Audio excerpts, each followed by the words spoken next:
जो बोर्ड ने नया मॉडल पेपर इशू किया है उसमें इन्होंने थोड़ी सी तब्दीली कर दी है।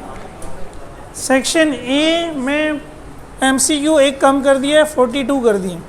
ठीक है, पहले जो इशू हुआ था उसमें 43 थे, तो हर एक का एक नंबर है, 42 मार्क्स हो गए इसके। तो ये यूँ आपको गिवन होगा ना 1 2। जब आपको आंसर शीट मिल जाए तो आपने भी यही काम करना है कि 1 से लेकर 42 तक नंबर डाल लेने, सही आंखें बंद करके, क्योंकि 42 MCQs हैं।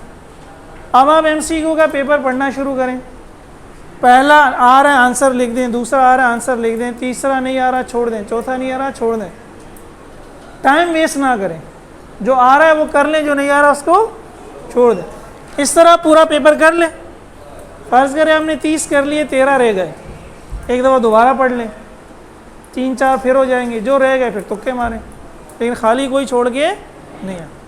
और फ़र्ज़ करें कोई मेरी तरह है बिल्कुल ही, यहाँ आके बातें करता है, टीचर को देख के हंसता है, उसको तो आता तो कुछ भी नहीं होगा, इसमें नकल नहीं हुई तो तुम कुछ भी नहीं कर सकते, सही है। और तुम्हें पता है फर्स्ट ईयर में पेपर दिए होंगे नकल, इंटर में थोड़ा मुश्किल है। बहरहाल फिर आपने क्या करना है, या तो सबका सेकंड ऑप्शन, या तो सबका थर्ड ऑप्शन, या तो सबका फोर्थ ऑप्शन, सही है। समझ में आ रही है मेरी बात? सबका एक ही ऑप्शन लिखना, ऐसे नहीं कि पहले में पहला ऑप्शन, दूसरे में चौथा ऑप्शन, तीसरे में दूसरा ऑप्शन। क्योंकि सपोज दैट पहले का करेक्ट आंसर था ऑप्शन 1, आपने लिख दिया 2, दूसरे का करेक्ट ऑप्शन था 2, आपने लिख दिया 1, तो पहला भी गलत हो गया, दूसरा भी। लेकिन अगर आप दोनों में 2 लिखेंगे तो एक सही हो जाएगा ना।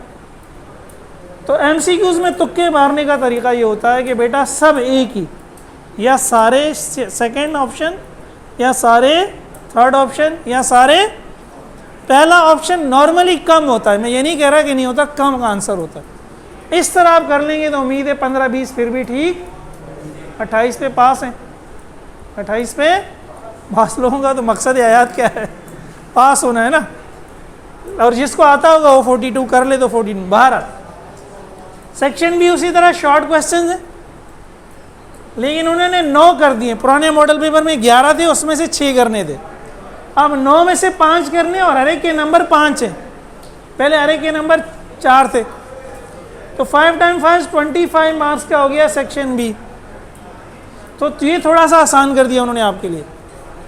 9 में से 5 करने हैं और हर एक के नंबर कितने, 5। तो ये भी अगर न्यूमेरिकल आप देखें, न्यूमेरिकल ये देखिए, मॉडर्न फिजिक्स के न्यूमेरिकल बहुत आसान है, सिर्फ वो फार्मूला याद होना चाहिए, वैल्यूज़ फिट करनी है, वो एक्स्ट्रा कैलकुलेशन करने की ज़रूरत नहीं है। तो ये न्यूमेरिकल आप 2-2 3-3 मिनट में कर सकते हैं अगर आपको आते हो। सेक्शन सी में उन्होंने 2 क्वेश्चन कर दिए, इनमें से एक करना है, हर एक के 3 पार्ट हैं, 6-6 नंबर के, वो जो लॉन्ग क्वेश्चन होते थे हमारे। तो ये 18 मार्क्स का ये हो गया, ठीक। नहीं, ये पिछले मॉडल पेपर में ऐसा नहीं था ना, उसमें ए और बी 2 पार्ट थे और 9 नंबर के थे। ये थोड़ा मुश्किल कर दिया है और ये थोड़ा, ठीक है। ये आपका मॉडल पेपर है, सही है। अब एक उन्होंने तब्दीली और की है जो सबसे बड़ी है। जो पुराना मॉडल पेपर था उसमें उन्होंने सेक्शन ए का टाइम अलग लिखा हुआ था 45 मिनट्स, भाई मेरी सुन लो, और सेक्शन बी और सी दोनों का टाइम अलग लिखा हुआ था 1 घंटा 15। अब पूरे पेपर में लिखा हुआ है 2 घंटे। तो इससे समझ में ये आता है कि अब अलग अलग नहीं देंगे, पूरा पेपर एक साथ दे देंगे, ठीक है। खुश होना, लेकिन बहरहाल फिर भी इसमें टाइम नहीं लगाना ज़्यादा, समझ रहे हो, इसको कर गुजरना।